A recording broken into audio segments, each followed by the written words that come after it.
Début du nouvel ère au Stade Rochelais, rififi au Chamois Niortais, retraite d'un grand monsieur du cyclisme français, finale historique dans la Route du Rhum, bienvenue dans la Rétrosport.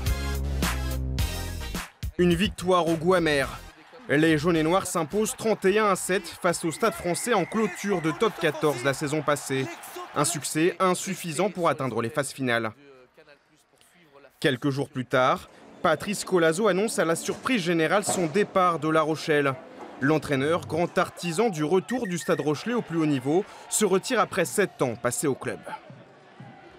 Excite Patrice Colazo, bienvenue Jono Gibbs. Le Néo-Zélandais devient le nouveau manager général des Maritimes après plusieurs mois d'intérim du duo Garbajo-Zapata. En novembre, dire qu'on va tout changer d'un seul coup, ça n'aurait vraiment pas de sens. Agir dans la continuité, un management payant, le Kiwi connaît des débuts parfaits, à l'image de son premier match sur le banc, un succès sur la pelouse du Stade français. Nouveau manager au Stade Rochelais, nouvel entraîneur au Chamois Niortais.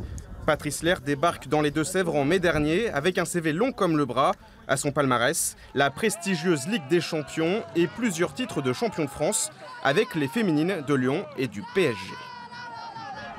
Je sais que j'ai pas mal d'amis qui m'ont dit bon, t'as pas peur d'aller là-bas, tu connais les infrastructures, tu connais un petit peu le club tous les ans, c'est à la limite de se maintenir. Non, je dis le challenge est vraiment palpitant. C'est ça aussi qui te permet d'avoir une certaine motivation. Des débuts réussis, mais après 6 mois au club, ça se complique. Déjà, Patrice Lerre claque la porte avant finalement de revenir une semaine plus tard. Sa relation avec le président Karim Fradin se tend.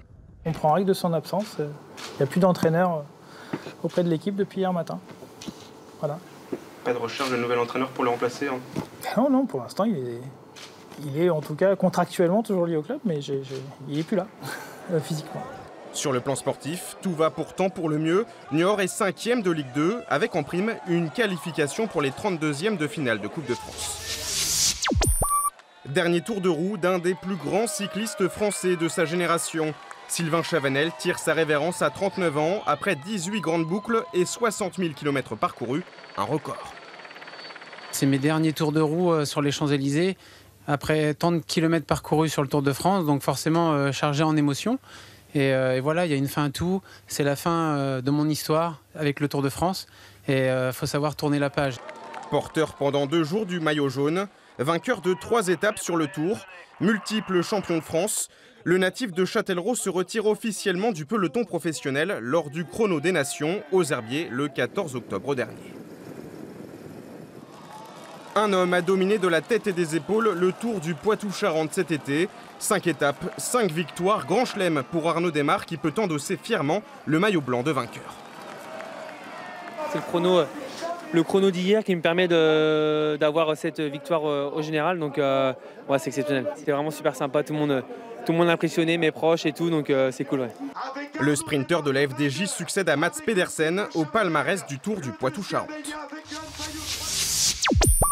Un duel nocturne qui restera à jamais gravé dans l'histoire de la Route du Rhum.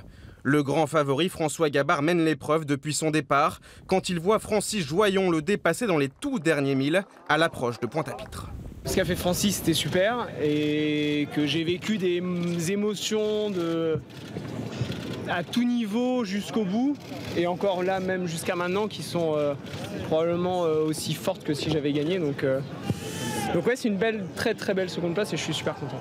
Un final remporté presque au sprint par Francis Joyon après 7 jours, 14h23 minutes et 18 secondes de navigation, record de l'épreuve à la clé. Première question, quelle saveur cette victoire? Alors là, la saveur du punch et du champagne, parce que je viens d'en boire un peu. Et c'est vrai que quand on a une victoire après avoir passé de nombreuses éditions, on la savoure d'autant plus. François Gabard franchit la ligne d'arrivée avec 7 minutes et 8 secondes de retard, le plus faible écart jamais enregistré.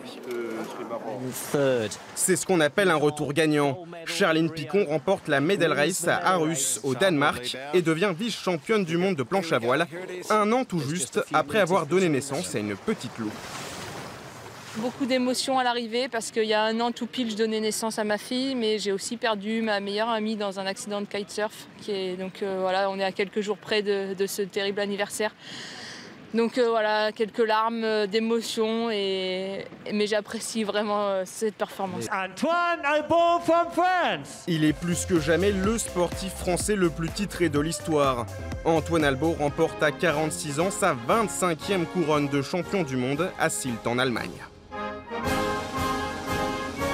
Le véliplanchiste rhétais devient aussi médaillé de bronze en foil et prévoit de repartir de plus belle en 2019.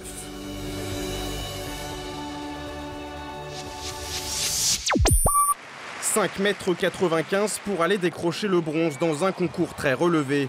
Renaud Lavilloni monte sur la 3e marche du podium au championnat d'Europe organisé cet été à Berlin. C'est une soirée incroyable, hein. Honnêtement. Je sais par le passé qu'il y a eu des concours où ouais, je peux pas dire que j'avais pas de copains sur la compète, mais voilà, ça n'a jamais été aussi intense que ce qui s'est passé aujourd'hui, quoi. Et ouais, ça donne des émotions. Des frissons. Et ouais, des souvenirs qui sont incroyables. Une force de la nature. Amélie Miégé survole les championnats d'Europe de force athlétique à Kaunas en Lituanie. 580 kg de fonte à bout de bras qui valent de l'or pour cet athlète originaire de Clans en Charente-Maritime. Une performance qui vaut bien une Marseillaise.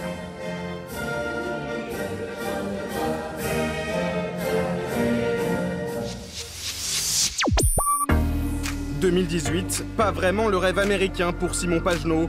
Le pilote poitevin boucle la saison sans aucune victoire en IndyCar.